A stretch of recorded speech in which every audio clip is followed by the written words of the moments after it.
اب نئے مضمون کا آغاز ہوتا ہے جس کا عنوان ہے در بیان حدیث انہن یغلبن العاقل و یغلبہن الجاہل، یعنی اس حدیث کے بیان میں کہ بے شک وہ عورتیں عقل مند پر غالب ہیں اور جاہل ان پر غالب ہے۔ پیغمبر صلی اللہ علیہ وسلم نے فرمایا کہ عورت عقل مندوں اور صاحب دلوں پر بہت غالب ہے، پھر جاہل لوگ عورت پر غالب ہو جاتے ہیں کیونکہ وہ بدمزاجی اور اکھڑ پن سے چلتے ہیں، ان میں نرمی، مہربانی اور محبت کم ہوتی ہے کیونکہ ان کی طبیعت پر حیوانیت غالب ہے۔ محبت اور نرمی انسانی وصف ہوتا ہے، غصہ اور شہوت حیوانی وصف ہوتا ہے۔ وہ اللہ تعالی کا عکس ہے، معشوق نہیں ہے، گویا وہ خالق ہے، مخلوق نہیں ہے۔ یہاں مترجم نے حاشیے میں لکھا ہے کہ انس و محبت انسان کا خاصہ ہے، حیوان کی خلقت انسان سے ناقص ہے۔ یہ حدیث ان الفاظ کے ساتھ حدیث کی مشہور کتابوں میں نہیں ہے۔ اور یہاں مترجم کا حاشیہ ختم ہوتا ہے۔ اب نئے مضمون کا آغاز ہوتا ہے جس کا عنوان ہے تسلیم کردن مرد خود را باونچا التماس زن بوداز طلب معیشت و اعتراض را اشارہ حق دانستن، یعنی مرد کا عورت کی درخواست کو قبول کرنا جو روزگار کے بارے میں تھی اور اس اعتراض کو اللہ کا اشارہ جاننا۔ ہر عقل مند کے نزدیک یہ مسلم ہے کہ گھومنے والے کے ساتھ گھمانے والا ہے، اس چرخ کی طرح جس کو بوڑھی گھما رہی ہے۔ گھومنے والے آسمان کو قیاس کر لو۔ مرد اس گفتگو سے ایسا شرمندہ ہوا جیسے ظالم مرتے وقت ظلم سے، بولا جانے جاں کا میں مد مقابل کیوں بنا، میں نے اپنی جان سے بدسلوکی کیوں کی۔ جب قضا آتی ہے عقل اور سمجھ نہیں رہتی ہے، خدا کے علاوہ قضا کو کوئی نہیں جانتا ہے۔ جب قضا آتی ہے آنکھیں بند کر دیتی ہے تاکہ ہماری عقل سر پیر کو نہ سمجھ سکے۔ اسی لیے متقیوں کے امام نے یہ خبر دی ہے، فرمایا جب قضا آتی ہے آنکھیں اندھی ہو جاتی ہیں۔ ذا امام المتقی دائی خبر گفت اذا جاء القضاء عمی البصر، جب قضا گزر جاتی ہے انسان اپنے آپ کو کاٹتا ہے، پردہ چاک کر کے گریبان چاک کرتا ہے۔ مرد نے کہا اے بیوی میں شرمندہ ہوں، اگر میں کافر تھا تو مسلمان ہوتا ہوں، میں خطاوار ہوں، تو مجھ پر رحم کر، ایک بارگی میری بیخکنی نہ کر۔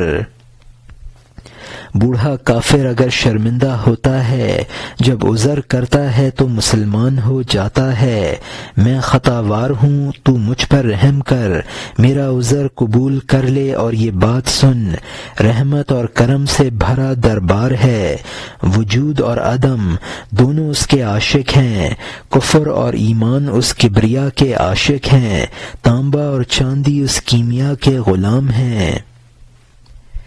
یہاں مترجم نے حاشیے میں لکھا ہے کہ امام المتقین یعنی حضرت علی کرم اللہ وجہہ وجود اور عدم دونوں اس کے حکم کے تابع ہیں، یعنی اللہ تعالی کے۔ اور یہاں حاشیہ ختم ہوتا ہے۔ اب نئے مضمون کا آغاز ہوتا ہے جس کا عنوان ہے در بیان آن کا موسیٰ علیہ السلام و فرعون ہر دو مسخریک تمشیت اند چنان کا زہر و پا زہر و ظلمت و نور و خلوت فرعون با حق تعالی۔ اس بیان میں کہ موسیٰ علیہ السلام اور فرعون دونوں ایک ہی مشیت کے تابع ہیں، جیسا کہ زہر اور تریاق اور تاریکی اور روشنی اور فرعون کی اللہ تعالی سے خلوت۔ موسیٰ علیہ السلام اور فرعون ایک حقیقت کے تابع ہیں، بظاہر وہ راستہ پر ہے اور یہ بے راہ۔ موسیٰ علیہ السلام دن میں بھی اللہ کے سامنے روتے تھے، آدھی رات کو فرعون بھی رویا کہ اے خدا میری گردن میں یہ کیسا توق ہے، اگر توق نہ ہو تو میں ہوں کون کہے، جس سے تو نے موسیٰ علیہ السلام کو چاند کی شکل کر دیا، میری جان کے چاند کو سیاہ رو کر دیا ہے، جس سے تو نے موسیٰ علیہ السلام کو روشن کر دیا ہے، اس سے مجھے غبار آلود کر دیا ہے، میرا ستارہ چاند سے بہتر معلوم ہوتا تھا، جب گرہن لگ گیا میں کیا کروں۔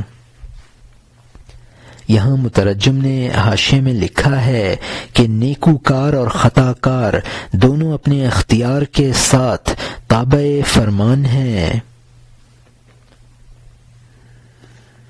اور یہاں مترجم کا حاشیہ ختم ہوتا ہے،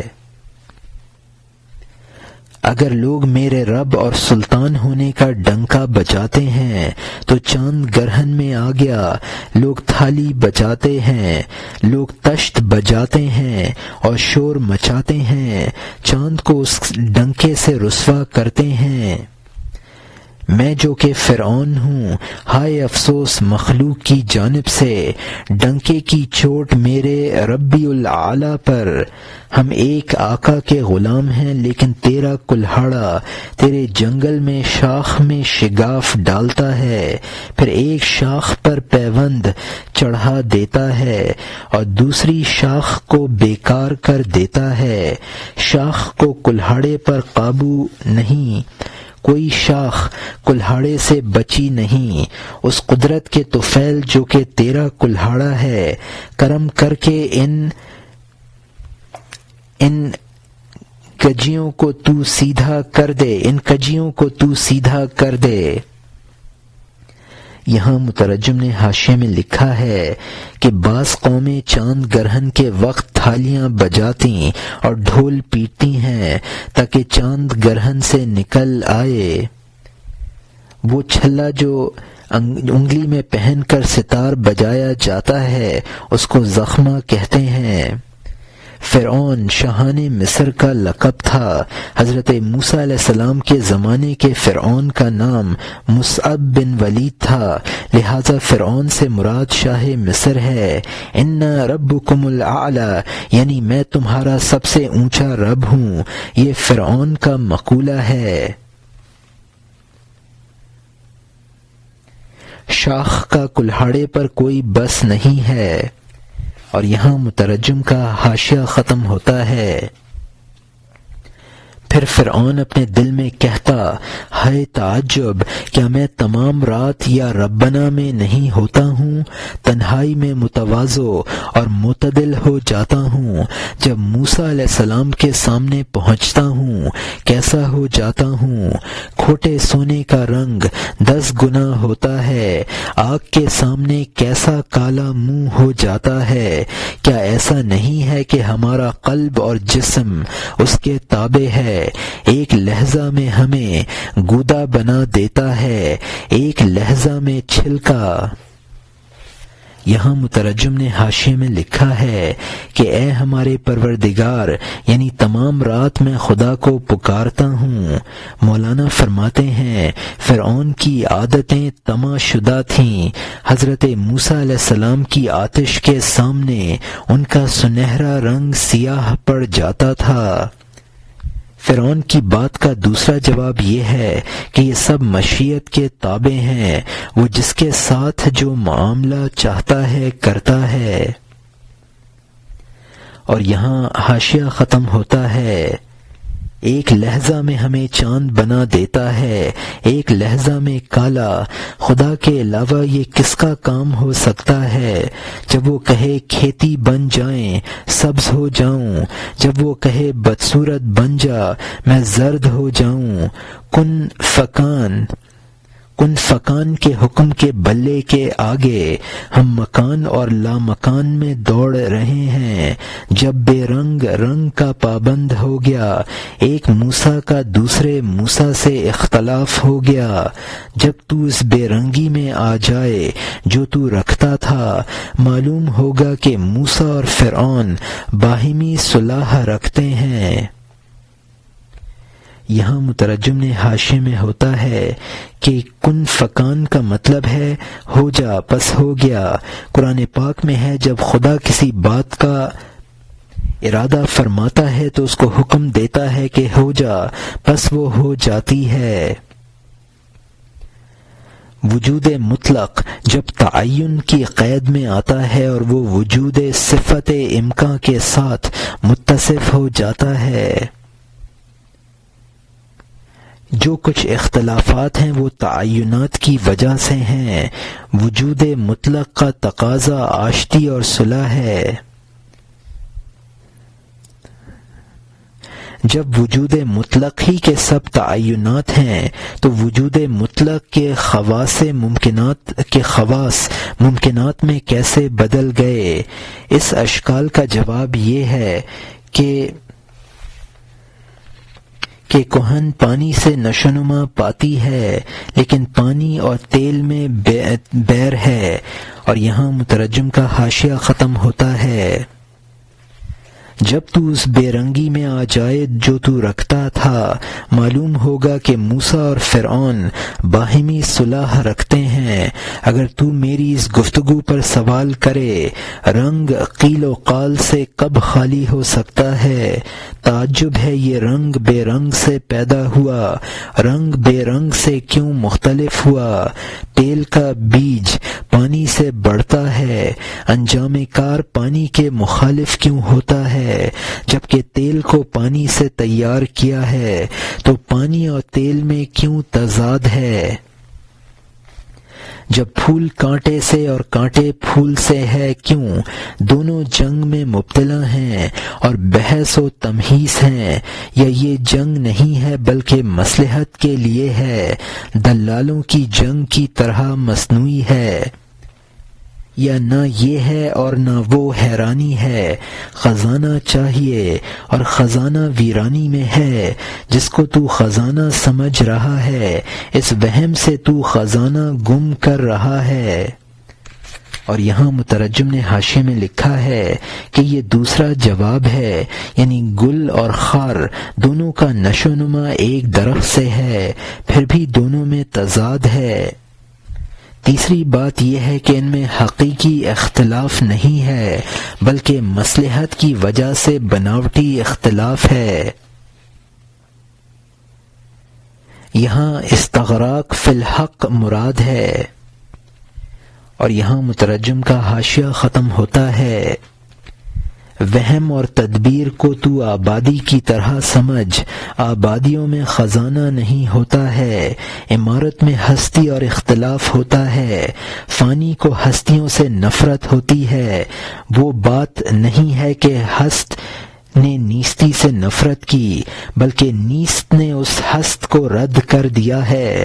تو یہ نہ کہہ کہ میں نیست سے گریز کرتا ہوں، بلکہ وہ تجھ سے گریز کرتا ہے۔ ٹھہر، بظاہر وہ تجھے اپنی طرف بلاتا ہے، لیکن باطن میں تجھے حقانے کی لکڑی سے بھگاتا ہے۔ یہاں مترجم نے حاشیے میں لکھا ہے کہ وہم اور خیالات آبادی کی طرح ہیں، خزانہ ویرانے میں ملتا ہے، آبادی میں نہیں ہوتا ہے۔ وہ ڈنڈا جو بلی کتے کو بھگانے کے لیے بنایا جاتا ہے اسے چوبے رد کہتے ہیں۔ اور یہاں مترجم کا حاشیہ ختم ہوتا ہے۔ بظاہر وہ تجھے اپنی طرف بلاتا ہے، لیکن باطن میں تجھے حقانے کی لکڑی سے بھگاتا ہے۔ ایک قوم جلانے والی آگ میں پھولوں کی طرح ہے، اور ایک قوم باغ میں رنج اور درد میں ہے۔ اے سلیم، یہ الٹے فعل ہیں۔ فرعون کی نفرت کو موسیٰ علیہ السلام کی جانب سے سمجھ۔ یہاں مترجم نے حاشیے میں لکھا ہے کہ چور جوتوں میں الٹے نال جڑوا لیتے ہیں تاکہ کھوجی ان کی آمد کو رفت سمجھ لے، یعنی دراصل تو اہل اللہ کو دنیا سے نفرت ہوتی ہے، لیکن نظر یہ آتا ہے کہ دنیا دار ان کو ذلیل سمجھ رہے ہیں۔ اور یہاں مترجم کا حاشیہ ختم ہوتا ہے۔ اب نئے مضمون کا آغاز ہوتا ہے جس کا عنوان ہے سبب حرمان اشقیا از دو جہاں کے خسرت دنیا والآخرہ، یعنی بدبخت لوگوں کے دو جہاں سے محروم رہنے کا سبب جنہوں نے دنیا اور آخرت میں خسارہ اٹھایا۔ اس فلسفی نے اعتقاد کیا ہے کہ آسمان انڈے کی طرح اور زمین زردی کی طرح ہے۔ سوال کرنے والے نے کہا کہ یہ زمین کس طرح ٹھہری ہوئی ہے؟ اس احاطہ کرنے والے آسمان کے درمیان میں ہوا میں ایک معلق قندیل کی طرح جو نہ جاتی ہے، جو نہ نیچے جاتی ہے نہ اوپر۔ اس فلسفی نے کہا کہ آسمان کی کشش ہے، شش جہات سے ہوا میں ہے، جیسے مقناطیس سے ڈھلا ہوا قبہ لٹکا ہوا لوہا اس کے درمیان رہتا ہے۔ یہاں مترجم نے حاشیے میں لکھا ہے کہ شش جہات کا مطلب ہے دایاں بایاں، اوپر نیچے، آگے پیچھے۔ مقناطیس ایک پتھر ہے جو لوہے کو اپنی طرف کھینچتا ہے۔ قبہ کا مطلب ہے گنبد۔ اور یہاں مترجم کا حاشیہ ختم ہوتا ہے۔ دوسرے نے کہا مصفہ آسمان تاریک زمین کو اپنی طرف کب کھینچے گا، بلکہ اس کو 6 جانبوں سے دفع کرتا ہے تاکہ تیز ہواؤں کے درمیان میں رہے۔ اہل کمال کی طبیعت کے دفع کرنے کی وجہ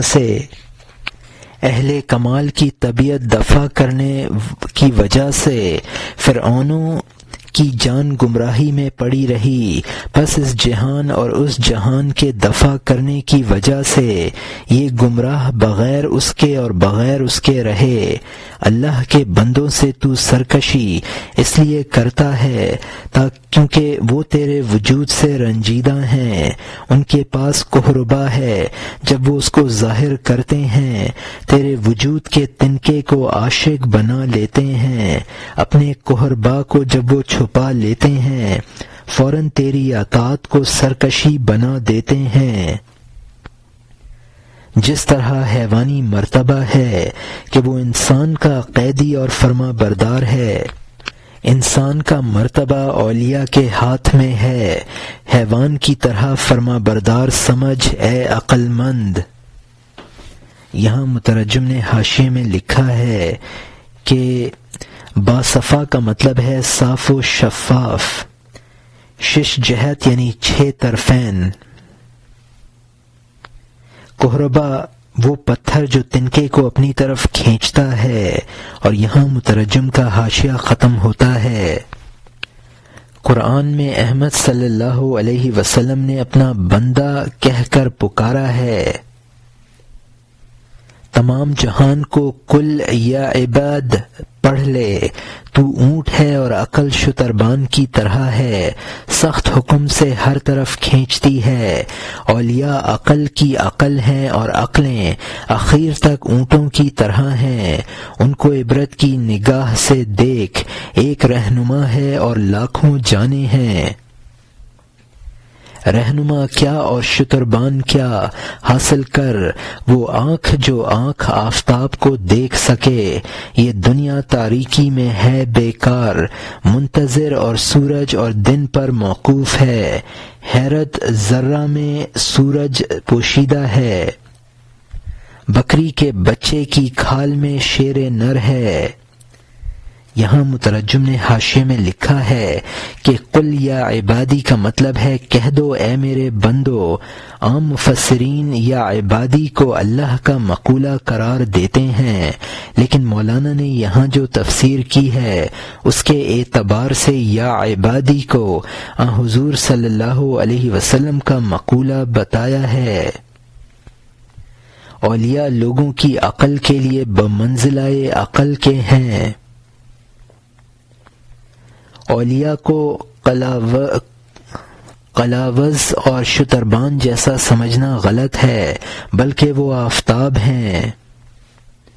اولیاء کے بغیر دنیا میں اندھیرا ہے، دنیا اپنی روشنی کے لیے ان کے وجود کی منتظر ہے، جس طرح رات اپنے منور ہونے میں سورج کی منتظر رہتی ہے۔ یہاں مترجم کا حاشیہ ختم ہوتا ہے۔ حیرت گھاس کے نیچے چھپا دریا ہے، خبردار شبہ میں اس گھاس پر پاؤں نہ رکھنا۔ باطن میں حسن ظن اور گمان، رہنمائی کے لیے اللہ کی رحمت ہے۔ ہر پیغمبر دنیا میں تنہا آیا، تنہا تھا، اور اس میں 100 جہان چھپے ہوئے تھے۔ قدرت سے عالم کبریٰ کو مسخر کر لیا، معمولی نقش میں اپنے آپ کو لپیٹ دیا۔ بے وقوفوں نے اس کو اکیلا اور کمزور سمجھا۔ وہ کمزور کب ہوگا جو شاہ کا مصاحب ہو؟ بے وقوفوں نے کہا ایک انسان سے زیادہ نہیں ہے، اس پر افسوس ہے جو عاقبت اندیش نہیں ہے۔ یہاں مترجم نے حاشیے میں لکھا ہے کہ جس دریا کی سطح پر گھاس ہو وہاں بڑی احتیاط کی ضرورت ہوتی ہے۔ انسان گھاس سمجھ کر قدم دھرتا ہے، نیچے گہرا پانی ہوتا ہے۔ فقراء کے ساتھ حسن ظن قائم رکھنے سے رہنما مل جاتا ہے۔ ہر پیغمبر یعنی پیغمبر دراصل پوری ایک امت ہوتا ہے۔ عالم صغرا انسان کو کہا جاتا ہے، پیغمبر انسان کی صورت میں رونما ہوتا ہے، لیکن کائنات پر اس کا تصرف ہوتا ہے۔ ایک انسان سے زیادہ کوئی حیثیت نہیں ہے۔ اور یہاں مترجم کا حاشیہ ختم ہوتا ہے۔ کامل ہونا انجام پر نظر رکھنا ہے، ہر وقت جہالت سے دور رہنا ہے۔ اب حضرت صالح علیہ السلام کا مشہور قصہ سن، الفاظ سے گزر جا، ان میں معنی طلب کر، کیونکہ ظاہر بھی انجام کو نہیں دیکھتا ہے۔ تو انجام پر نظر کرے گا تو عافیت کو پا لے گا۔ یہاں مترجم نے حاشیے میں لکھا ہے کہ صالح علیہ السلام قوم سمود کے نبی تھے۔ ان کے لیے بطور معجزہ ایک اونٹنی پتھر سے پیدا کر دی گئی، جس کو قوم نے ضد میں مار ڈالا کہ وہ تالاب کا بیشتر پانی پی لیتی تھی۔ اس پر قوم سمود پر زلزلہ کا عذاب آیا اور وہ تباہ ہو گئی۔ اور یہاں مترجم کا حاشیہ ختم ہوتا ہے۔ اب نئے مضمون کا آغاز ہوتا ہے، جس کا عنوان ہے حقیر دیدن خصمان صالح علیہ السلام ناقہ را چوں حق تعالی خواہد لشکرے را ہلاک گرداند در نظر ایشاں خصمان را حقیر نماید و یقللکم فی اعینہم لیقضی اللہ امرا کان مفعولا، یعنی دشمن کا حضرت صالح علیہ السلام کی اونٹنی کو حقیر سمجھنا۔ جب خدا چاہتا ہے کہ کسی لشکر کو ہلاک کرے، ان کی نگاہ میں دشمنوں کو حقیر دکھاتا ہے، اور وہ تم کو ان کی نظر میں کم دکھاتا تھا تاکہ اس کام کو سر انجام دے جو کرنا چاہتا ہے۔ حضرت صالح علیہ السلام کی اونٹنی بظاہر ایک اونٹنی تھی۔ اس سخت قوم نے جہالت سے اس کی کونچیں کاٹ دیں۔ وہ نہر کے پانی کی وجہ سے اس کے دشمن ہو گئے۔ وہ پانی اور روٹی کے احسان فراموش ہو گئے۔ اللہ کی اونٹنی نے ابر کی نہر سے پانی پیا، انہوں نے اللہ کا پانی اللہ سے روکا۔ حضرت صالح علیہ السلام کی اونٹنی کی مثال نیکوں کے جسم کی سی ہے جو بدبختوں کی ہلاکت کی کمین گاہ بنی۔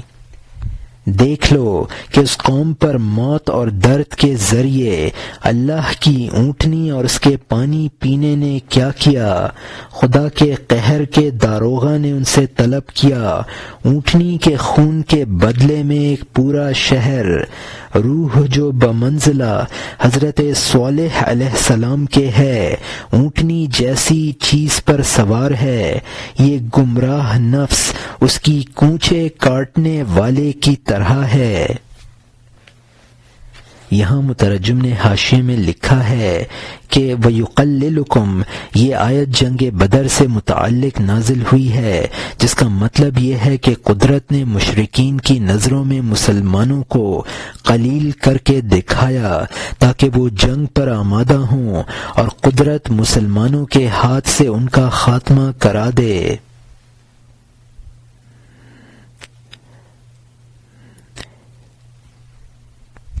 نیک لوگوں کو ستانا ہلاکت کا باعث ہے۔ حضرت صالح علیہ السلام کی اونٹنی کو ستا کر قوم سمود ہلاک ہوئی۔ ناقۃ اللہ و سقیاہا، یہ سورہ شمس کی آیت ہے جس میں کہا گیا ہے کہ اللہ کے رسول نے ان سے کہا کہ اللہ کی اونٹنی کو نہ ستانا اور نہ اس کا پانی بند کرنا، لیکن انہوں نے نہ مانا تو خدا نے ان کو ہلاک کر دیا۔ روح صالح یعنی انسان میں روح کو حضرت صالح کی طرح اور جسم کو بمنزلہ ان کی اونٹنی کے سمجھو، اور نفس انسانی گویا قدار ہے جس نے اونٹنی کو ہلاک کر دیا تھا۔ اور یہاں مترجم کا حاشیہ ختم ہوتا ہے۔ روح بمنزلہ حضرت صالح ہے اور جسم اونٹنی ہے۔ روح وصل کی خوشی میں ہے اور جسم فاقہ میں ہے۔ روح جو بمنزلہ صالح ہے مصائب کو قبول کرنے والی نہیں ہے، زخم اونٹنی پر ہوگا، ذات پر نہیں ہے۔ روح جو بمنزلہ صالح علیہ السلام ہے تکالیف کو قبول کرنے والی نہیں ہے۔ اللہ کا نور کافروں کا تر لقمہ نہیں ہے۔ اللہ تعالی نے اس کو جسم سے پوشیدہ طور پر پیوست کر دیا ہے تاکہ وہ اس کو ستائیں اور آزمائش میں پڑیں۔ وہ اس سے بے خبر ہے کہ اس روح کا ستانا اس اللہ کا ستانا ہے۔ اس مٹکے کا پانی نہر کے پانی سے وابستہ ہے۔ یہاں مترجم نے حاشیے میں لکھا ہے کہ وہ واصل بحق ہے، وصل یعنی وہ واصل بحق ہے اور مسرور ہے۔ جسم پر مصائب آتے ہیں، شریر لوگ نیکوں کے جسم کو ستاتے ہیں تو عذاب میں مبتلا ہوتے ہیں۔ روح کی نسبت اللہ تعالی سے وہی ہے جو مٹکے کے پانی کی نہر کے پانی سے ہے۔ اور یہاں مترجم کا حاشیہ ختم ہوتا ہے۔ وہ اس سے بے خبر ہیں کہ اس روح کا ستانا اس اللہ کا ستانا ہے۔ اس مٹکے کا پانی نہر کے پانی سے وابستہ ہے۔ اس کو اللہ نے جسم سے اس لیے متعلق کیا تاکہ وہ تمام دنیا کے لیے پناہ بنے۔ ان کے دل پر کوئی فتح نہیں پاتا ہے، ضرر سیب کو پہنچتا ہے نہ کہ موتی کو۔ ولی کے جسم کی اونٹنی کا غلام بن جا تاکہ روح صالح کے ساتھ تجھے ہم خواجگی حاصل ہو۔ حضرت صالح علیہ السلام نے فرمایا کہ چونکہ تم نے یہ حسد برتا، 3 دن کے بعد خدا کا عذاب آئے گا۔ یہاں مترجم نے حاشیے میں لکھا ہے کہ انبیاء اور اولیاء کی روح کو جسموں سے اس لیے بھی متعلق کیا گیا ہے کہ وہ عالم کی پناہ بنے۔ جو بمنزلہ ناقہ کے ہے اس کو جسم کہا ہے۔ روح یعنی جو بمنزلہ حضرت صالح علیہ السلام کے ہے خواجہ تاش کا مطلب ہے ایک آقا کے دو غلام، ہر ایک دوسرے کا خواجہ تاش کہلائے گا۔ حسد یعنی ان کو اونٹنی کے پانی پینے سے جلن پیدا ہوئی۔ اور یہاں مترجم کا حاشیہ ختم ہوتا ہے۔ اگلے 3 دن بعد جان لینے والے اللہ کی جانب سے ایک آگ آئے گی جس کی 3 علامتیں ہیں۔ تم سب کے چہروں کا رنگ دگرگوں ہو جائے گا، جو دیکھنے میں مختلف رنگ کے ہوں گے۔ پہلے دن تمہارے چہرے زعفران جیسے ہوں گے، دوسرے دن چہرے ارغواں کی طرح سرخ ہوں گے، تیسرے دن سب چہرے سیاہ ہو جائیں گے۔ اس کے بعد اللہ کا عذاب آ جائے گا۔ اگر تم مجھ سے اس دھمکی کی علامت چاہتے ہو، اونٹنی کا بچہ پہاڑ کی جانب بھاگا جا رہا ہے، اگر اس کو پکڑ سکو تو یہ تدبیر ہے، ورنہ امید کا پرندہ جال سے نکل گیا ہے۔ جب انہوں نے یہ سنا، سب دوڑ کر اونٹ کے بچے کے پیچھے کتے کی طرح بھاگے۔ کوئی شخص اس بچے تک نہ پہنچ سکا، وہ چلا گیا اور پہاڑوں میں غائب ہو گیا۔ یہاں مترجم نے حاشیے میں لکھا ہے کہ چارہ ہست یعنی عذاب سے بچنے کی تدبیر ہے، اور یہاں مترجم کا حاشیہ ختم ہوتا ہے۔ پاک روح کی طرح جو کہ جسم کی نفرت سے خدا کی جانب سے بھاگتی ہے، فرمایا تم نے دیکھ لیا یہ فیصلہ قطعی ہو گیا ہے، جس نے امید کی صورت معدوم کر دی ہے۔ اونٹنی کا بچہ کس کی مثال ہے؟ اس کے دل کی کہ جس کے ساتھ احسان اور خدمت بجا لاؤ۔ اگر اس کا دل صاف ہو جائے اس عذاب سے چھوٹ گئے، ورنہ نا امید اور حسرت زدہ رہو گے۔ جب انہوں نے ہولناک دھمکی سنی، سراپا انتظار بن کر انتظار کرنے لگے۔ پہلے دن اپنے چہروں کو زرد دیکھا اور نا امیدی سے ٹھنڈی آہیں بھریں، دوسرے دن سب کے چہرے سرخ ہو گئے، امید اور توبہ کا وقت ختم ہو گیا، تیسرے دن سب کے چہرے سیاہ ہو گئے۔ حضرت صالح علیہ السلام کا حکم بلا اختلاف صحیح ثابت ہوا۔ جب سب نا امیدی میں مبتلا ہو گئے، اونٹ کی طرح گھٹنوں کے بل آ لیے۔ یہاں مترجم نے حاشیے میں لکھا ہے کہ حضرت صالح علیہ السلام کی اونٹنی کے بچے کی مثال ایک ولی کے دل کو سمجھو، جس کی خدمت اور احسان مندی تمہارے لیے ضروری ہے۔ اگر اونٹنی کا بچہ ان سے راضی ہو جاتا تو عذاب الہی سے نجات پا جاتے، اسی طرح اگر ولی کے دل کو خوش رکھو گے نجات پا جاؤ گے، ورنہ حسرت اور افسوس سے دوچار ہوگے۔ طبیعت کا بحال ہو جانا اور مطمئن ہو جانا اس کو دل بجا آمدن کہا ہے، اور یہاں مترجم کا حاشیہ ختم ہوتا ہے۔ قرآن میں جبرائیل امین آلائے ہیں، گھٹنوں کے بل بیٹھنے کی شرح جاسمین، تو 2 زانو اس وقت بیٹھ جب تجھے پڑھائیں، اور اس طرح 2 زانو بیٹھ جانے سے تجھے ڈرائیں۔ قہر کی چوٹ کے منتظر ہو گئے، قہر ٹوٹا اور اس شہر کو نیست و نابود کر دیا۔ یہاں مترجم نے حاشیے میں لکھا ہے کہ جاثمی سینے کے بل اوندھے ہو جانے والے، قرآن پاک میں قوم سمود کے بارے میں فرمایا گیا ہے فَأَصْبَحُوا فِي دَارِهِمْ جَاثِمِينَ، پس ہو گئے وہ اپنے گھروں میں اوندھے۔ انسان کو تعلیم حاصل کرنے کے لیے استاد اور پیر کے سامنے 2 زانو ہو کر بیٹھنا چاہیے۔ اور یہاں مترجم کا حاشیہ ختم ہوتا ہے۔ حضرت صالح علیہ السلام خلوت سے شہر کی جانب گئے، شہر کو دھوئیں اور سوختگی میں دیکھا، ان کے اجزاء سے وہ نالے سنتے تھے، رونا موجود تھا، رونے والے معدوم تھے، انہوں نے ان کی ہڈیوں سے رونا سنا، ان کی جانوں سے خون کے آنسو اولوں کی طرح دیکھے، رونا اور ہائے ہائے جب حد سے گزر گیا، وہ رونا جو جاں فزا اور دلربا تھا، حضرت صالح علیہ السلام نے وہ سنا اور رونا شروع کر دیا، رونے والوں پر رونا شروع کر دیا۔ فرمایا، اے باطل میں زندگی بسر کرنے والی قوم، اور تم سے میں خدا کے سامنے نالاں رہا ہوں، لیکن اللہ تعالی نے فرمایا ان کے ظلم پر صبر کر، ان کو نصیحت کر، ان کا دور زیادہ نہیں رہا ہے۔ میں نے عرض کیا، نصیحت جور و جفا کی وجہ سے بند ہو گئی۔ میں نے عرض کیا، نصیحت جور و جفا کی وجہ سے بند ہو گئی۔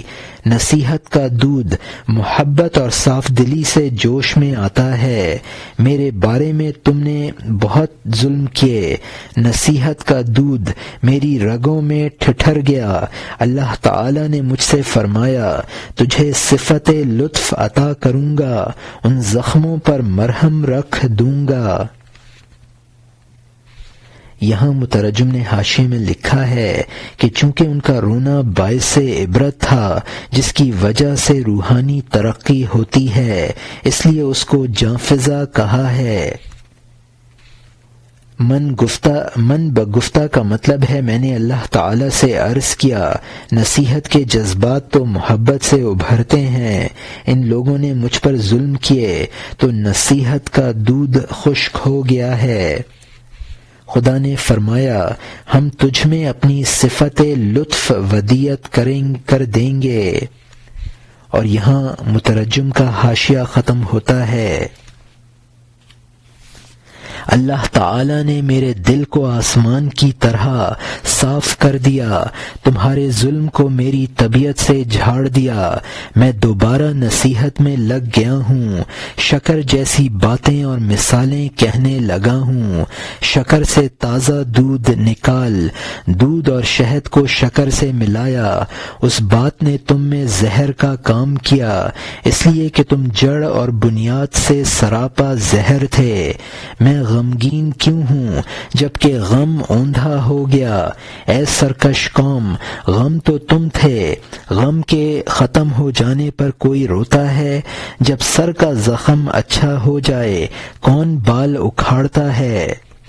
اپنی طرف رخ کیا اور کہا، اے نوحہ گر، یہ لوگ تیرے نوحے کے لائق نہیں ہیں۔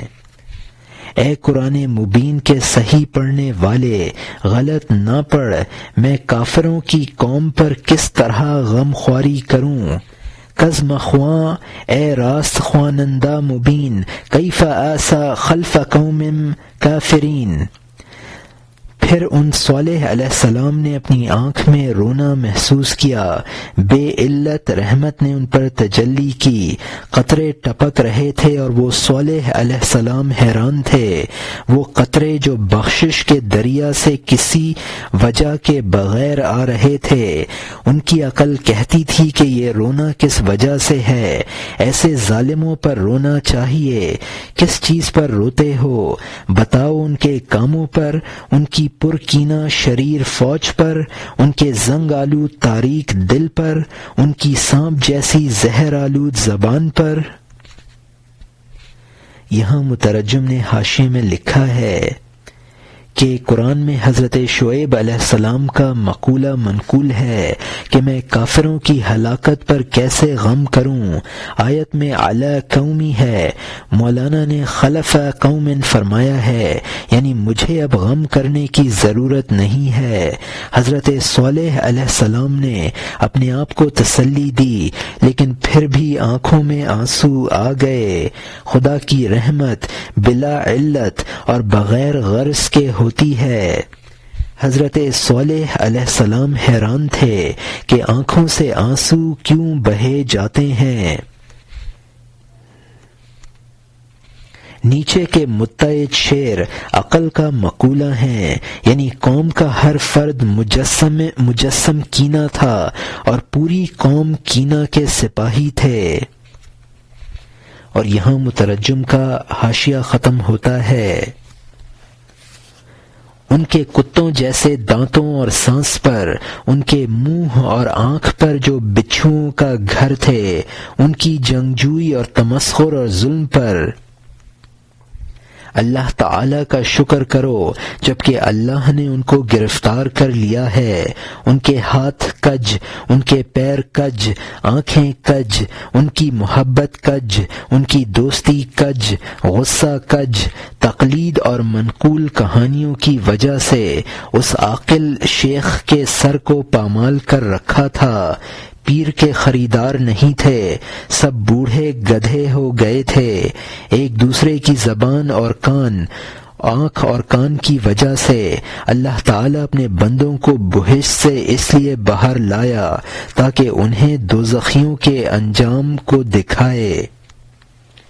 یہاں مترجم نے حاشیے میں لکھا ہے کہ بچھو کے سوراخ یعنی ان کی آنکھوں اور منہ سے زہر آلود نظریں اور باتیں نکلتی تھیں، یعنی ان کے جملہ اعضاء میں کجی تھی، کوئی عضو صحیح کام نہ کرتا تھا، یعنی جو غلط باتیں اپنے بڑوں سے سنی تھیں اس کو آیات نقل کہا ہے۔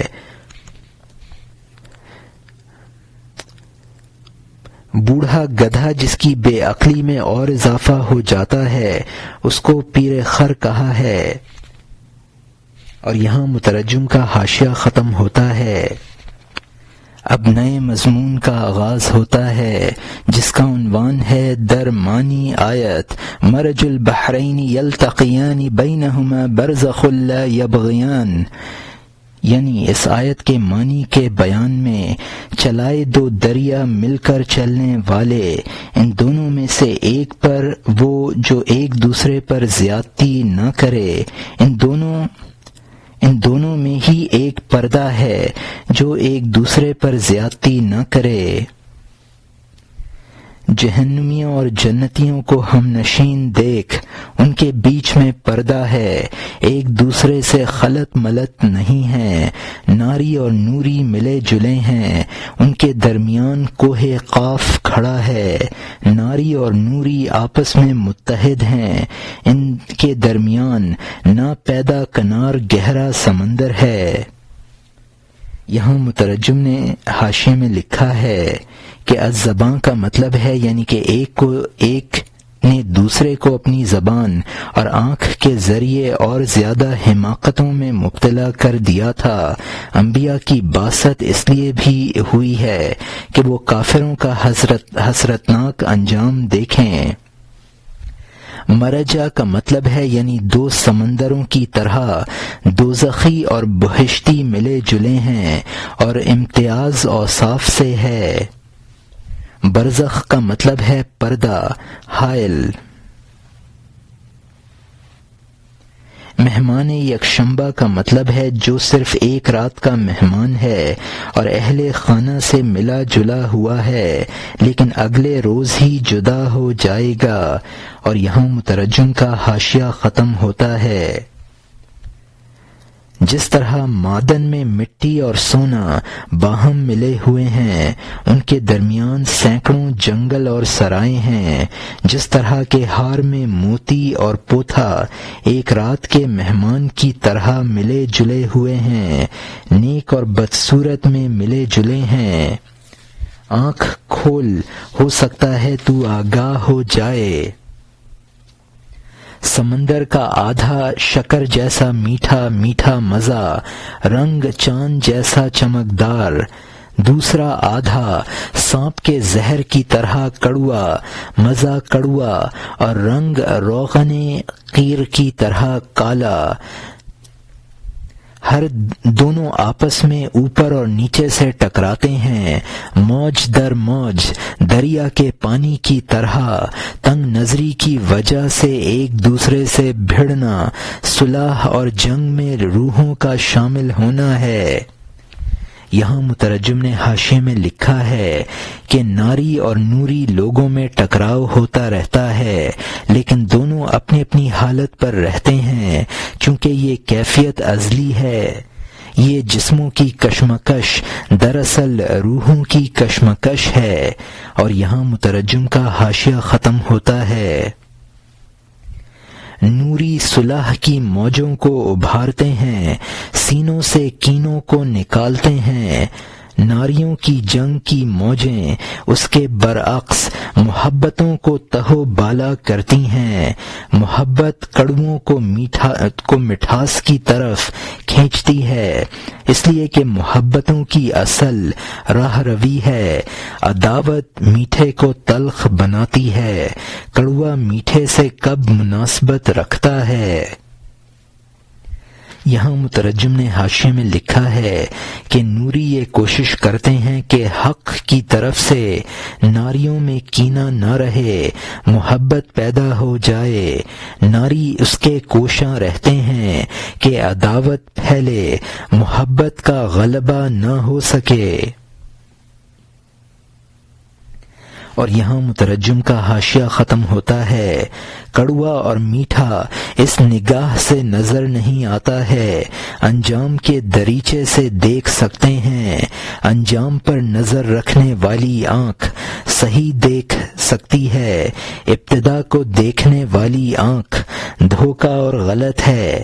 اے مخاطب، بہت سی چیزیں شکر جیسی ہوتی ہیں، لیکن شکر میں زہر چھپا ہوا ہوتا ہے۔ جو زیادہ سمجھدار ہوتا ہے اس کو پہچانتا ہے، جبکہ دور سے اس کو کشمکش میں دیکھتا ہے۔ وہ اور دوسرا سامنے آنے پر سونگھ لیتا ہے، وہ اور تیسرا جب ہاتھ رکھتا ہے رد کر دیتا ہے۔ یہاں مترجم نے حاشیے میں لکھا ہے کہ سمجھدار آدمی فوراً ہی اس ملما سازی کو سمجھ جاتا ہے۔ مدعی فقراء کو پہچاننے میں انسانوں کے مختلف مراتب ہیں جن کو مولانا نے ان اشعار میں سمجھایا ہے۔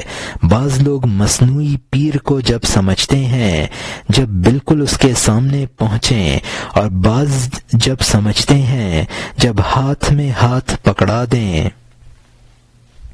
اور یہاں مترجم کا حاشیہ ختم ہوتا ہے۔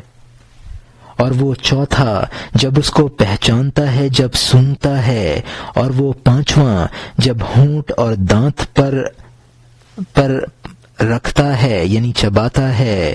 تو حلق سے پہلے ہی اس کو رد کر دے، تو حلق سے پہلے ہی اس کے ہونٹ اس کو رد کر دیتے ہیں، اگرچہ شیطان نعرہ لگاتا ہے کہ کھا جاؤ، اور وہ چھٹا حلق میں پہنچنے پر معلوم کر لیتا ہے، اور اس ساتویں کو بدن میں پہنچ کر شرمندہ کرتا ہے، اور اس آٹھویں کو پاخانہ پھرنے میں جلن پیدا کرتا ہے، پے در پے اس میں جگر او زخم پیدا کرتا ہے، اور وہ 9 دنوں اور مہینوں کے بعد، اور اس 10ویں کو مرنے کے بعد قبر میں، اور اگر اس کو قبر کے گڑھے میں مہلت دے دیتے ہیں، لا محالہ وہ حشر کے دن ظاہر ہوتا ہے۔ ہر مصری اور شکر کے لیے دنیا میں رفتار زمانہ ہے، ایک وقت درکار ہے، سالوں چاہیے تاکہ سورج سے لال رنگ اور چمک اور روشنی حاصل کر لے۔ 5 اور 7 سال درکار ہیں تاکہ درخت پھل دینے کی وجہ سے شان و شوکت اور نصیبہ حاصل کرے۔ پھر سبزی 2 مہینے میں تیار ہو جاتی ہے، اور گلاب کا پھول 1 سال میں آ جاتا ہے۔ اسی لیے اللہ عز و جل نے ذکر فرمایا ہے سورہ انعام کو مدت کے بارے میں۔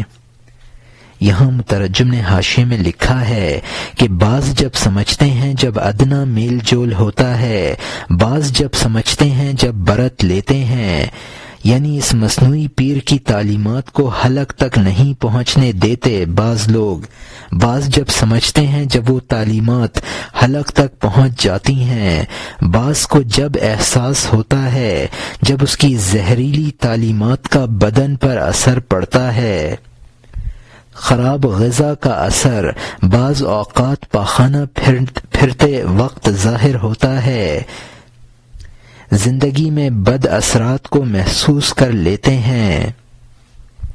بعض اشخاص کو ان بری تعلیمات کا احساس قبر میں جا کر ہوتا ہے۔ یوم النشور کا مطلب ہے حشر کا دن۔ غرض یہ کہ بد عقیدہ پیروں کی تعلیمات کا مضر اثر محسوس کرنے میں انسانوں میں بہت تفاوت ہے، اور ہر انسان کے لیے ان کو محسوس کرنے میں ایک وقت لگتا ہے۔ اللہ کی جانب سے ہر کام کا ایک وقت مقرر ہے، اس وقت سے پہلے اس کام کی تکمیل نہیں ہوتی ہے۔ اللہ نے ہر چیز کی تکمیل کی ایک میعاد مقرر فرما دی ہے۔ آفتاب لعل کی ہزاروں برس تربیت کرتا ہے، تب اس کا رنگ و روپ نکھرتا ہے۔ پھلدار درخت میں بیج 5-7 سال میں آتا ہے۔ سورہ انعام میں ہے هو الذی خلقکم من طین ثم قضى اجلا، وہی ہے جس نے تمہیں مٹی سے پیدا کیا پھر ایک میعاد ٹھہرا دی۔ اور یہاں مترجم کا حاشیہ ختم ہوتا ہے۔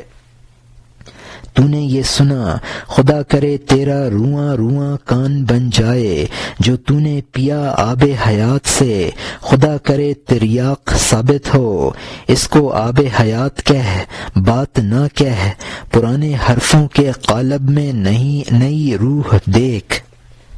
یہاں مترجم نے حاشیے میں لکھا ہے کہ یہ بات کہ اللہ نے ہر چیز کی ایک میعاد مقرر فرما دی ہے، اور یہ کہ اشرار اور ابرار بظاہر مشتبہ ہیں لیکن حقیقت بھی نظر میں ممتاز ہیں۔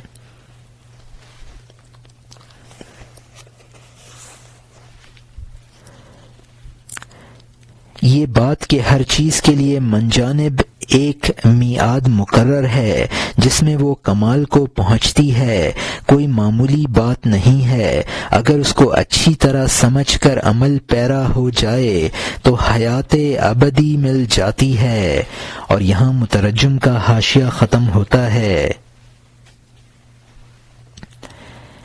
اے دوست، تو ایک نکتہ سن جو روح کی طرح بالکل ظاہر بھی ہے اور باریک بھی ہے۔ ایک جگہ یہ سانپ کا زہر ہے، خدا کے تصرفات سے جو خوشگوار بنانے والا ہے۔ ایک جگہ زہر ہے اور ایک جگہ دوا ہے، ایک جگہ کفر ہے اور ایک جگہ جائز ہے۔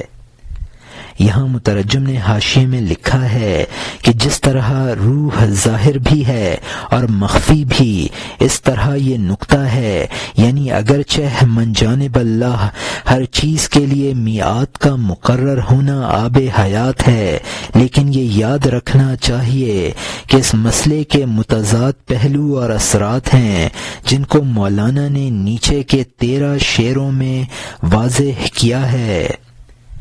جو لوگ میعاد و قدر کے معاملے میں اسباب کو مؤثر بالذات اور اللہ کا غیر سمجھتے ہیں وہ ہلاک ہوتے ہیں۔ یہ مسئلہ ان کے لیے خوشگوار ہے جو اسباب کی کثرت میں وحدت حق کا مشاہدہ کرتے ہیں۔ اور یہاں مترجم کا حاشیہ ختم ہوتا ہے۔ ایک جگہ کانٹا ہے اور ایک جگہ پھول جیسا ہے، ایک جگہ سرکہ ہے اور ایک جگہ شراب جیسا ہے، ایک جگہ خوف ہے اور ایک جگہ امید ہے، ایک جگہ بخل ہے اور ایک جگہ سخاوت ہے، ایک جگہ فقر ہے اور ایک جگہ غنا ہے، ایک جگہ قہر ہے اور ایک جگہ خوشنودی ہے، ایک جگہ ظلم ہے اور ایک جگہ وفا ہے، ایک جگہ منع کرنا ہے اور ایک جگہ بخشش ہے۔ یہاں مترجم نے حاشیے میں لکھا ہے کہ ان لوگوں کے لیے ہے جو اسباب کے کثرت کو غیر حق، زہر ان لوگوں کے لیے ہے جو اسباب کی کثرت کو غیر حق سمجھ بیٹھتے ہیں، دوا ان لوگوں کے لیے ہیں جو کثرت میں وحدت کا مشاہدہ کرتے ہیں۔ خوف یعنی یہی مسئلہ خوف کا سبب ہے اور اسی سے امید وابستہ ہے، نیز دل اس کے سمجھنے میں کبھی بخل سے کام لیتا ہے، کبھی سخا سے کام لیتا ہے۔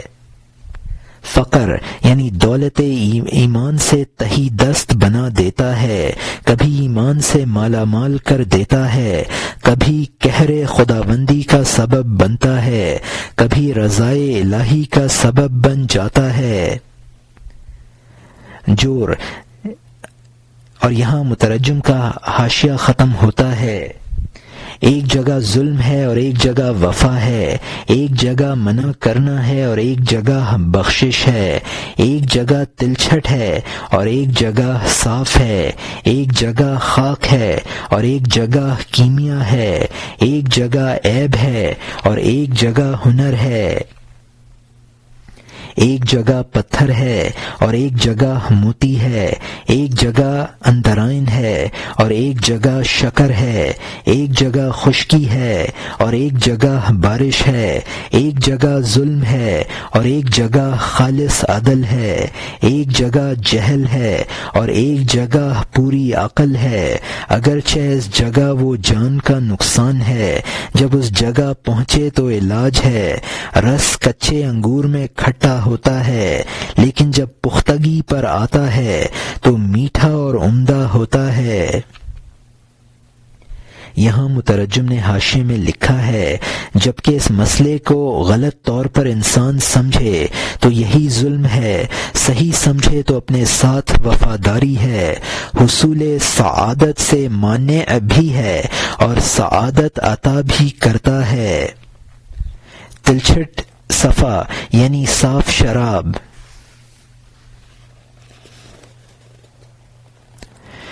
جبکہ اس کو صحیح طور پر نہ سمجھے، کچا انگور یعنی محل کے بدلنے سے چیزوں کے خواص اور تاثیرات بدل جاتی ہیں۔ اور یہاں مترجم کا حاشیہ ختم ہوتا ہے۔ پھر مٹکے میں وہ کڑوا اور حرام بن جاتا ہے، سرکہ کے مقام پر وہ بہترین سالن ہے۔ اسی طرح معاملات میں فرق ہوتا ہے، کامل انسان اس کو خوب پہچانتا ہے۔ یہاں مترجم نے حاشیے میں لکھا ہے کہ حرام کا مطلب یہاں ہے کہ جب شیرہ انگور خمر بن جائے تو حرام ہے، سرکہ بن جائے تو بہترین سالن ہے۔ اور یہاں مترجم کا حاشیہ ختم ہوتا ہے۔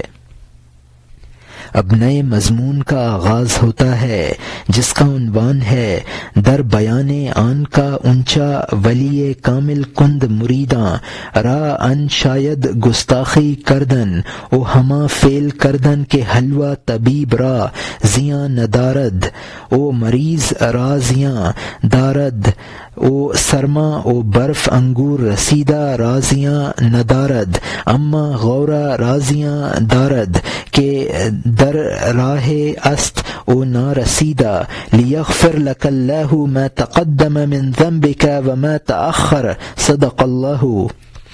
یعنی اس بات کے بیان میں جو ولی کامل کرے، مریدوں کے لیے گستاخی کرنا اور وہ کام کرنا مناسب نہیں ہے، اس لیے کہ حلوہ طبیب کو مضر نہیں ہے اور مریض کو نقصان پہنچاتا ہے، اور جاڑا اور برف پکے انگوروں کو نقصان نہیں پہنچاتا ہے لیکن کچے انگوروں کو نقصان پہنچا دیتا ہے، کیونکہ ابھی راہ میں ہیں اور پختہ نہیں ہیں، تاکہ اللہ بخش دے تیرے گناہ اگلے پچھلے گناہ۔ اللہ نے سچ فرمایا ہے، اگر ولی زہر کھائے تریاک ہو جائے، اگر طالب کھائے تو بے ہوش ہو جائے۔ ربی حبلی حضرت سلیمان علیہ السلام سے منقول ہے کہ میرے سوا کسی کو یہ سلطنت اور غلبہ نہ عطا کر، میرے غیر پر تو یہ مہربانی اور عطا نہ فرما۔ یہ حسد سے مشابہ ہے لیکن حسد نہیں تھا۔ لا ینبغی کا نقطہ غور سے پڑھ، من بعدی کا راز ان کے بخل کی وجہ سے نہ سمجھ، بلکہ سلطنت میں انہوں نے 100 خطرے محسوس کیے۔ پوری دنیا کی سلطنت جان کا خطرہ تھی، جان کا خطرہ یا روحانی خوف یا دین کا خوف، ہمارے لیے اس جیسی کوئی آزمائش نہیں ہے۔ یہاں مترجم نے حاشیے میں لکھا ہے کہ لیغفر لک کا مطلب ہے کہ بعض مباحات کاملوں کے لیے مفید ہیں لیکن ناقصوں کے لیے مضر ہوتے ہیں۔ حضور صلی اللہ علیہ وسلم کا وہ مقام تھا جس میں کسی مباح سے تلذذ اور نفع اندوزی نقصان کا سبب نہیں بن سکتی تھی۔ رب حب لی ملکا لا ينبغی لأحد من بعدی، یہ حضرت سلیمان علیہ السلام کی دعا ہے جو قرآن میں منقول ہے، یعنی اے خدا میری جیسی سلطنت میرے بعد اور کسی کو نہ دینا۔ مولانا اس آیت کا مطلب یہ سمجھا رہے ہیں کہ یہ دعا حسد پر مبنی نہ تھی، بلکہ حضرت سلیمان علیہ السلام یہ سمجھتے تھے کہ اس عظیم الشان سلطنت کا بار میں تو اٹھا سکتا ہوں، کوئی دوسرا نہیں اٹھا سکے گا، اس کے لیے اس قسم کی سلطنت مضر ہوگی، تو یہ فرمانا دوسروں پر شفقت کی وجہ سے تھا نہ کہ حسد کی وجہ سے۔ اور یہاں مترجم کا حاشیہ ختم ہوتا ہے۔ پس کوئی سلیمان جیسا ہمت والا چاہیے کہ جو ان لاکھوں رنگ و بو سے بچ کر نکل جائے، اس قوت کے ہوتے ہوئے جو ان کو حاصل تھی، اس سلطنت کی موجیں ان کا سانس گھونٹتی تھیں۔ القینا علی کرسیہ پڑھ کس طرح اپنی سلطنت و تخت سے خالی ہو گئی جب ان پر اس غم کی گرد بیٹھی، دنیا کے تمام بادشاہوں پر ترس کھایا۔ یہاں مترجم نے حاشیے میں لکھا ہے کہ رنگ و بو کا مطلب ہے یعنی سلطنت کے گوناگوں مسائل۔ حضرت سلیمان علیہ السلام میں اس عظیم سلطنت کے بار کے تحمل کی قوت تھی، لیکن پھر بھی وہ خلل انداز ہوئی۔ القینا علی کرسی ہی جسد، ہم نے ڈال دیا اس کی کرسی پر ایک جسم۔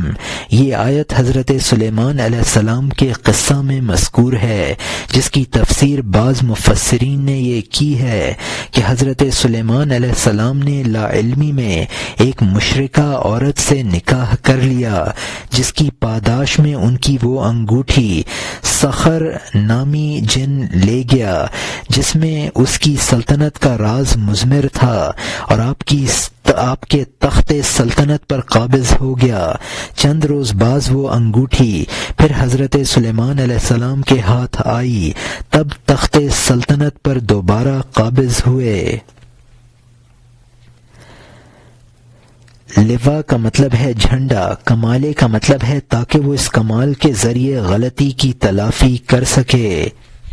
مولانا نے اس کے معنی یہ لیے ہیں کہ وہ مجھ سے کم رتبہ نہ ہو، میرے یعنی کمالات میں مجھ جیسا ہو۔ اور یہاں مترجم کا حاشیہ ختم ہوتا ہے۔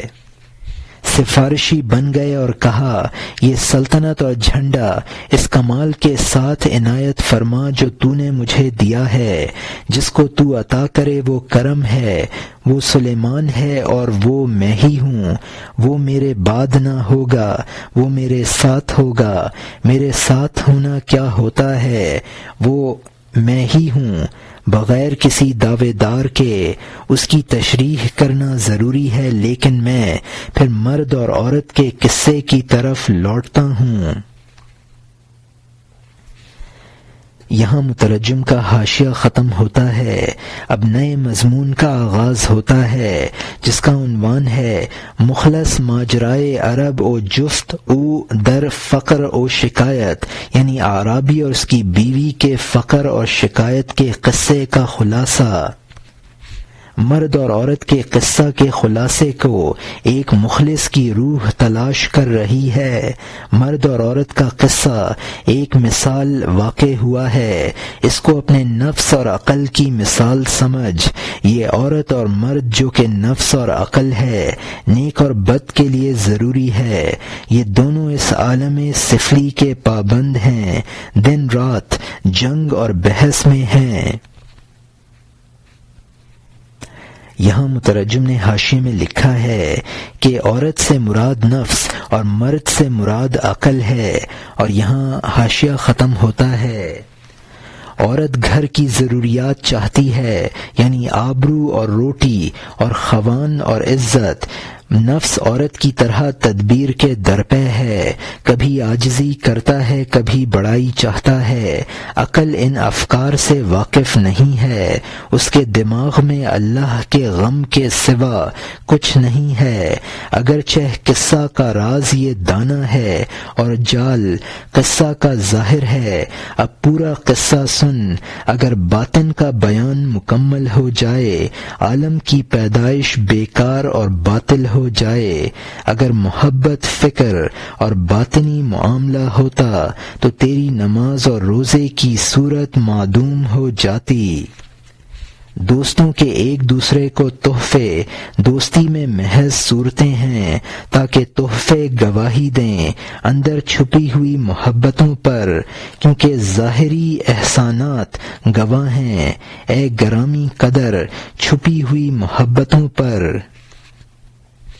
یہاں مترجم نے حاشیے میں لکھا ہے کہ اس قصہ کی حقیقت بمنزلہ دانا کے ہے اور قصہ کی صورت جال ہے۔ اگر محبت خداوندی محض ایک باطنی معاملہ ہوتا تو پھر نماز روزہ کی فرضیت کی ضرورت نہ ہوتی، حالانکہ یہ بھی شریعت میں ضروری ہیں۔ دوستوں میں باہمی تحفوں کا لین دین قلبی محبت کے گواہ ہیں جو دل میں چھپی ہوئی ہے۔ ظاہری احسانات چھپی ہوئی محبت کے گواہ ہوتے ہیں۔ اور یہاں مترجم کا حاشیہ ختم ہوتا ہے۔ تیرا گواہ کبھی سچا ہوتا ہے، کبھی جھوٹا، مست کبھی شراب سے اور کبھی چھاچھ سے۔ چھاچھ پینے والا مستی ظاہر کرتا ہے، ہائے اوہو اور نشہ دکھاتا ہے۔ ریاکار نماز اور روزے میں پوری جد و جہد ظاہر کرتا ہے تاکہ گمان ہو جائے کہ وہ دوستی سے مست ہے۔ جب تو اصلیت دیکھے گا تو وہ ریاکاری میں غرق ہے۔ یہاں مترجم نے حاشیے میں لکھا ہے کہ گواہ ہمیشہ سچا ہی نہیں ہوتا جو ظاہری مستی دکھاتا ہے، کبھی وہ حقیقتاً مست ہوتا ہے، کبھی اس کی مستی بناوٹی ہوتی ہے۔ ریاکار یعنی ریاکار کی نماز اور روزہ جھوٹے گواہ ہیں، اس کا دل محبت خداوندی سے خالی ہوتا ہے۔ الحاصل ظاہری افعال، اور یہاں مترجم کا حاشیہ ختم ہوتا ہے۔ الحاصل ظاہری افعال رہبر ہیں تاکہ اس چیز کی علامت بنے جو پوشیدہ ہے۔ رہبر کبھی صحیح ہوتا ہے، کبھی غلط ہوتا ہے، کبھی برگزیدہ ہوتا ہے، کبھی ناکارہ ہوتا ہے۔ اے خدا، درخواست پر ہمیں وہ تمیز عطا کر دے کہ ہم غلط علامت کو صحیح علامت سے جدا سمجھ سکیں۔ تجھے معلوم ہے جس کو تمیز کیسے حاصل ہوتی ہے، جبکہ حس وہ اللہ کے نور سے دیکھتا ہے بن جائے۔ اگر اثر نہ پایا جائے سبب بھی ظاہر کرنے والا ہے، جیسے رشتہ داری جو محبت کی خبر دینے والی ہے۔ یعنی نشان کا مطلب ہے علامت۔ یہاں مترجم نے حاشیے میں لکھا ہے کہ نشان کا مطلب ہے علامت، یعنی ظاہری اعمال۔ حس یعنی عمل حقیقی اور ریاکاری میں انسان جب فرق کر سکتا ہے جب اس کو اللہ اپنا نور عطا فرمائے۔ ظاہری اعمال کے علاوہ اور اسباب بھی محبت کا پتہ دیتے ہیں، مثلا رشتہ داری ہے، اگر ظاہری لین دین نہ ہو تب بھی رشتہ داری یہ بتاتی ہے کہ باہمی محبت ہے۔ اور یہاں مترجم کا حاشیہ ختم ہوتا ہے۔ جس شخص کے لیے اللہ کا نور امام بن جائے وہ نہیں رہتا آثار اور اسباب کا غلام۔ جب اللہ کا نور دماغ میں سما جاتا ہے وہ اثر یا سبب کا غلام نہیں رہتا۔ جب باطن میں محبت شعلہ زن ہوتی ہے تو قوی ہو جاتی ہے اور اثر سے فارغ کر دیتی ہے۔ محبت کے ظاہر کرنے کے لیے اس کو کوئی ضرورت نہیں رہتی جاتی ہے جب محبت اپنا نور آسمان پر پہنچا دیتی ہے۔ بہت تفصیلات ہیں کہ پوری ہو یہ بات، لیکن تو خود تلاش کر لے والسلام۔ اگرچہ معنی اس صورت میں ظاہر ہوئے ہیں، لیکن صورت معنی سے قریب بھی ہے اور دور بھی ہے۔ دلالت کرنے میں پانی اور درخت کی طرح ہیں۔ تو اگر حقیقت پر غور کرے گا ایک دوسرے سے بہت دور ہیں۔ دانا کو دیکھ، پانی اور مٹی اور سورج کی وجہ سے کیسے بہت جلد دنیا میں درخت بن گیا۔ یہاں مترجم نے حاشیے میں لکھا ہے کہ جب نور خداوندی دل میں سما جاتا ہے تو اعمال ظاہری بتقاضائے محبت صادر ہوتے ہیں۔ ثواب و عذاب یا اظہار عبودیت ان کا مقصود نہیں ہوتا۔ جب کسی کے باطن میں محبت کی آگ لگی ہوتی ہے اور وہ محبت توانائی حاصل کر لیتی ہے تو بغیر علامتوں کے بھی پہچانی جاتی ہے۔ اس مضمون کی تفصیلات بہت ہیں، تو خود تلاش کر لے۔ محبت کا ظہور بصورت اعمال ہوتا ہے، لیکن محبت اور علامت میں بہت مناسبت بھی ہے اور دونوں ایک دوسرے سے جدا بھی ہیں۔ درخت کی سبزی پانی کے وجود کو بتاتی ہے، لیکن پانی اور درخت دو جداگانہ حقیقتیں ہیں۔ درخت بیج، مٹی، پانی اور سورج کی گرمی سے بنتا ہے، لیکن ان سب کی حقیقتیں ایک دوسرے سے جدا ہیں۔ اور یہاں مترجم کا حاشیہ ختم ہوتا ہے۔ اگر تو حقیقت پر نظر ڈالے ایک دوسرے سے بہت دور ہیں۔ ماہیتوں اور خاصیتوں کے بیان کو چھوڑ، ان دونوں رزق کے طلبگاروں کی باتوں کی تفصیل بتا۔ مرد اور عورت کا قصہ پھر سنا، اس لیے کہ اس بات کا خاتمہ نہیں ہے۔